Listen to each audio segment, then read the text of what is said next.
Ce journal vous est offert par le FPI, Fonds de promotion de l'industrie, votre partenaire privilégié pour la réussite de vos projets.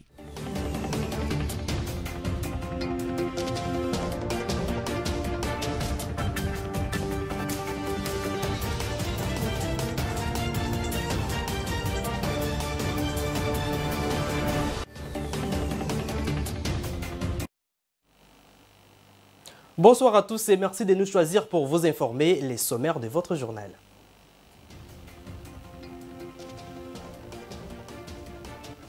Report de la marche de l'opposition par le gouverneur de la ville-province de Kinshasa, Jean-Tinigo Bilambaka, après la réunion que l'opposition a eue ce jeudi avec le gouvernorat.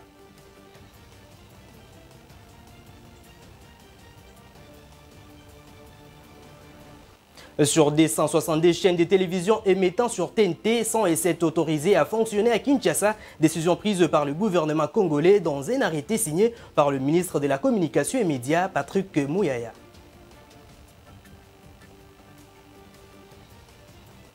Encore une fois, bienvenue dans ce journal. À l'Assemblée nationale, la plénière du 10 mai 2023, dirigée par le premier vice-président de l'Assemblée nationale, le professeur André Mbata, a été consacrée à la poursuite des travaux sur l'ordre des sages-femmes. Rapport approuvé et les élus du peuple ont 48 heures pour apporter les amendements. Suivez. Après cet exercice de ces textes de proposition de loi qui avaient été exposé en plénière par l'initiateur et envoyé en commission sociale et culturelle, nous l'avons examiné et nous venons de la proposer. Alors, cette proposition de loi porte création, organisation et fonctionnement de l'ordre national des sages-femmes. Nous sommes en train de mettre en place un ordre. Cette organisation savante-là qui aura comme mission principale de réguler, d'organiser la profession. Et c'est pourquoi la loi là porte de création. Nous créons d'abord cet ordre et nous organisons son fonctionnement. Toujours à l'Assemblée nationale, la députée nationale et présidente de la commission genre-famille, Christelle Vwanga, s'oppose à la révision du code de la famille initiée par son collègue Daniel Mbaou concernant le montant de la dot et la durée de fiançailles. Selon elle, cette proposition viole la Constitution dans la mesure où c'est de la compétence des assemblées provinciales de traiter ces questions. Suivez. Comme je suis présidente de la commission genre, famille, enfants, également je suis préoccupée par ces questions-là parce que ce sont des questions qui reviennent à tout moment, les questions du veuvage, de la succession, des enfants, des héritiers. Et aujourd'hui, on a parlé d'autres questions comme la dot, comme les fiançailles. Et évidemment, les collègues avec ces particularités. Et nous avons essayé également de donner notre point de vue par rapport à telle ou telle autre question. Moi particulièrement, je suis d'abord contre le prix fixé de la dot, dans la loi qui était d'ailleurs de 1 million de francs congolais, équivalent de 500 $. Et aujourd'hui, nous sommes bien d'accord que 500 $ ne vaut plus 1 million de francs congolais. Donc la valeur de la dot déprécie également. Et si on n'y prend pas garde, on arrivera à un moment où peut-être 1 million de francs congolais, ça ne va plus correspondre à 500 $ ou peut-être ça sera 200 $. Donc ça n'a pas de raison d'être. D'abord, c'est inconstitutionnel parce que c'est un pouvoir qui a été donné à la Constitution aux assemblées provinciales, à l'autorité coutumière de réfléchir autour de la dot. Sur le plan du bon sens, la femme n'a pas de prix, la femme a une valeur et chacun donne sa valeur à sa femme en rapport avec ses moyens. Et puis, le Premier ministre Jean-Michel Sama Lukonde a présidé à la primature la traditionnelle réunion du comité des conjonctures économiques. Ces comités se penchent sur les mesures à prendre pour que la RDC retrouve sa souveraineté sur le plan alimentaire et sa vocation d'exportateur. Selon Vital Kamerhe, le gouvernement note que tous les cadres macroéconomiques sont stables depuis janvier 2023. On écoute Vital Kamerhe après la réunion. La présidence de son Excellence, Monsieur le Premier ministre, chef du gouvernement, Sama Lukonde, nous avons effectivement débattu des questions qui touchent, vous pouvez les deviner, au cadre macroéconomique, notamment les indicateurs en ce qui concerne l'inflation. Ça nous renvoie au problème des prix, les taux d'échange et la 4e revue avec les institutions de Bretton Woods. En ce qui concerne tous ces indicateurs, ils sont stables depuis le mois de janvier, ce qui nous permet de croire que nous avons une assise sérieuse pour bâtir finalement l'économie que nous voulons productive. Et ça nous renvoie à la deuxième question naturellement que nous avons débattue, si les mesures à prendre par rapport à la rareté de la farine de maïs au Grand Katanga et au Grand Kasaï. Les mesures ont été adoptées au niveau de l'ECOFIN. Elles ont été confirmées au niveau du comité de conjoncture présidé par son Excellence, Monsieur le Premier ministre. Elles seront annoncées, et c'est la procédure, à l'issue du Conseil des ministres ce vendredi. Ces mesures concernent principalement l'identification qui a déjà été faite par le ministre de l'Agriculture et nous-mêmes, la délégation de passage au Katanga, des producteurs locaux, grands et petits, pour commencer par les ramassages et les encourager avec des allègements de divers ordres, c'est-à-dire des mesures incitatives de la part de l'État, mais aussi pour faire face à la crise qui, elle est là, c'est la conjoncture, nous devons, en attendant, importer. En bref et en image, une équipe de la primature et expert de la cellule d'exécution de financement en faveur des États fragiles a été dépêchée par le Premier ministre Jean-Michel Sama Lukonde au Congo central pour se rassurer de l'exécution des travaux dans les cadres de 145 territoires. Les territoires concernés par cette mission de suivi sont entre autres Kasangulu, Songololo, Madimba, Mbanza, Lukula, Mwanda, Seke. Le territoire des Kasangulu est la première étape de cette mission. Toujours en bref, après la réunion que l'opposition a eue ce jeudi avec le gouvernorat de Kinshasa, le gouverneur de la ville province de Kinshasa, Jean-Tiningo Bilambaka, a décidé de reporter la marche du 13 mai de l'opposition au 18 du même mois. Selon le patron de la ville, ce report est lié aux problèmes de sécurité.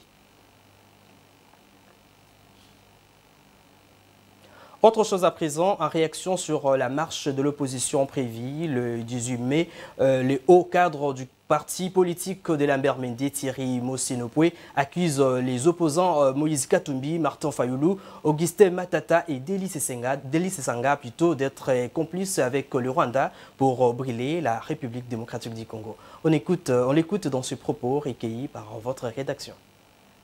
Nous avons appris, mais avec beaucoup d'étonnement, qu'il y aura une marche qui est prévue ce 13 mai 2023, organisée par un quatrain de quelques messieurs qui se disent congolais, mais nous doutons réellement de cet amour qu'ils peuvent avoir pour le Congo, parce que lorsque nous lisons sur le plan du fond les thèmes qui ont été retenus pour cette marche, nous ne voyons pas les thèmes concernant principalement la condamnation de Kagame, une marche contre le dictateur de Kigali qui endeuille notre peuple depuis 1996.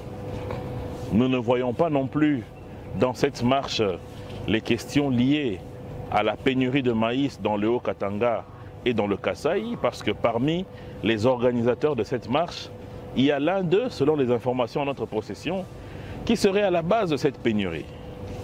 Nous n'avons pas vu non plus les questions liées à tout ce qu'il y a comme millions de morts que le Congo pleure depuis dans l'est de notre pays. Raison pour laquelle nous nous disons que cette marche n'a pas son opportunité.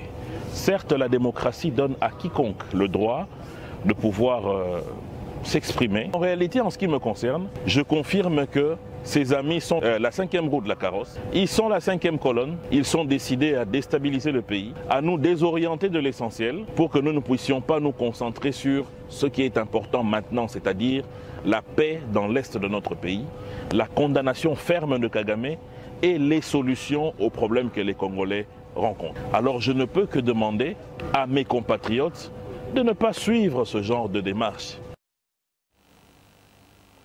En réaction en rapport avec des décisions prises par les chefs d'État et de gouvernement de la SADC lors du sommet de Windhoek en Namibie, tenu lundi dernier, décidé de déployer d'une force pour rétablir la paix dans l'Est de la République démocratique du Congo. Pius Romain, analyste et politique, a donné son point de vue. On l'écoute. Bien au départ, lorsque le chef de l'État avait pris une décision unilatérale, sans consulter la Chambre des représentants, c'est-à-dire l'Assemblée nationale et le Sénat, notre Parlement, ayant pris la décision unilatérale de faire adhérer la République démocratique du Congo dans l'EAC, alors que la plupart des pays de l'EAC sont des agresseurs de la République démocratique du Congo, notamment l'Ouganda, le Rwanda et le Burundi. Ce sont les 3 pays qui avaient agressé la République démocratique du Congo. Et nous fûmes déjà membres de la SADC, puisque lors de l'agression en 1998, c'est la SADC qui est venue à la rescousse de la République démocratique du Congo. Le chef de l'État, sachant tout cela depuis longtemps, que ces 3 pays étaient des agresseurs de la République démocratique du Congo, mais se permet toutefois de prendre une décision unilatérale, sans consulter le Parlement, aller signer les accords avec l'un de ces pays, notamment Kigali. Et c'est tardivement maintenant qu'il se réveille pour aller tendre la main à la SADC, alors que nous lui avons dit depuis longtemps que la SADC est là, il fallait tout simplement reviver. Alors comme ils étaient venus dans l'esprit de tout casser, tout ce que Kabila a fait, c'était ça dans leur esprit, effacer tout ce que Kabila a fait, puisque Kabila était membre de la SADC, la République démocratique du Congo était membre de la SADC, il fallait effacer toutes ces traces. Mais la réalité vient de le rattraper, il n'y a que les ridicules qui ne tuent pas. Heureusement, il est rentré à la SADC. Espérons qu'on va trouver gain de cause, mais je n'estime pas, puisque la République démocratique du Congo est surmilitarisée. Il y a les forces de l'EAC. Pour quitter l'EAC, il faut lire les accords ou la charte de l'EAC. Vous décidez aujourd'hui, le 11 mai 2023, de quitter l'EAC. L'exécution se fera le 11 mai 2024, c'est-à-dire 12 mois après. Plus de 40 tonnes d'or estimées à plus d'1 milliard de dollars américains échappent au trésor public suite à la fraude minière. La ministre de Mines, Antoinette Ntsamba Kalambayi, s'engage à lutter contre la fraude minière, principalement dans le secteur de l'or en République démocratique du Congo. Yves Maïlé. Lutte contre la fraude minière en République démocratique du Congo, c'est le combat dans lequel s'engage la ministre de Mines, Antoinette Ntsamba Kalambayi. Cette lutte a pour but de faire gagner le pays plus d'1 milliard de dollars américains, devant servir d'assiette fiscale et à la parafiscalité, sans oublier ses effets induits en termes de croissance, échappent au trésor public. Plusieurs sources crédibles font état du lien existant entre les exploitations illégales de ressources minérales de la République démocratique du Congo et les activités des groupes armés agissant pour le compte de certains de nos pays voisins, membres de la conférence internationale sur la région des Grands Lacs, CIRGL en sigle. Le Rwanda en est le principal instigateur. La fraude résultant de ce qui précède prive le pays des capitaux qui pouvaient financer davantage la construction des routes, des hôpitaux, des écoles, et j'en passe. Autant dans la province d'extraction que dans l'ensemble du territoire national.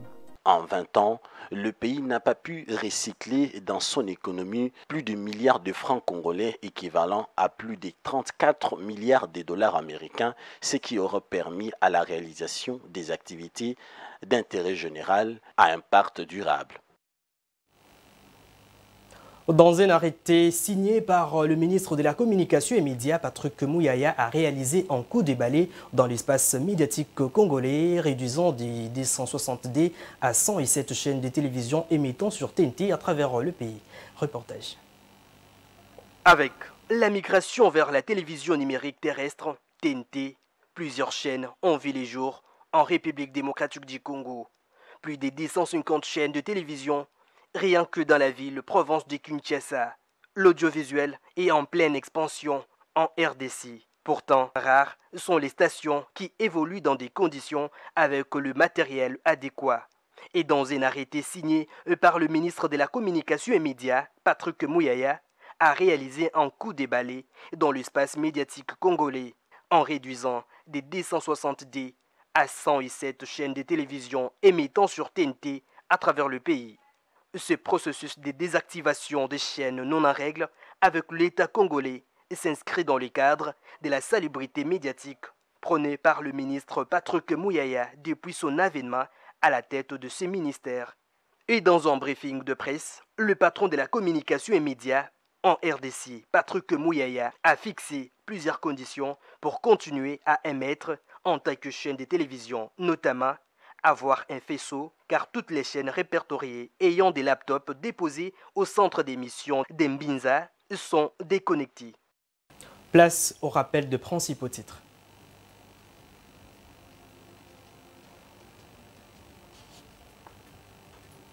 Report de la marche de l'opposition par le gouverneur de la ville-province de Kinshasa, Jean-Tiningo Bilambaka, après la réunion que l'opposition a eue ce jeudi avec le gouvernorat.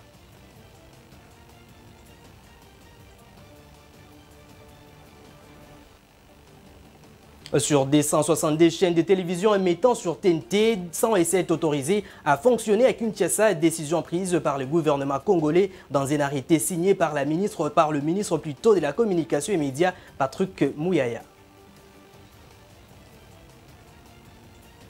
Fin de ce journal, merci de nous avoir suivis et bonne suite de programmes sur nos antennes. Au revoir.